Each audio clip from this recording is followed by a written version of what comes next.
দেখো আজকে লাঞ্চের থালি কি নিয়ে চলে এসেছি, পুরো নিরামিষ থালি আছে, গরম গরম ভাত, এখানে আছে ফুলকপি পকোড়া, এখানে হচ্ছে মুগ ডাল মূলো দিয়ে, নিরামিষ তরকারি করেছে একটা সব রকম সবজি দিয়ে, এটা হচ্ছে গাজরের পায়েস। তো দেরি না করে খেয়ে নিই। এই রেসিপিটা তোমরা আমাদের চ্যানেলে বড় ভিডিওতে পেয়ে যাবে, তো একবার অবশ্যই দেখে নেবে।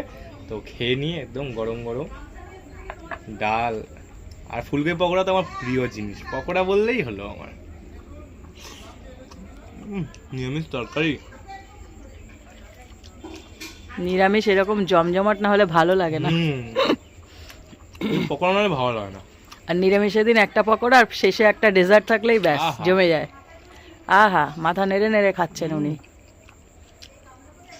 ফুলকপির পকোড়া, আহা খেয়ে দিই।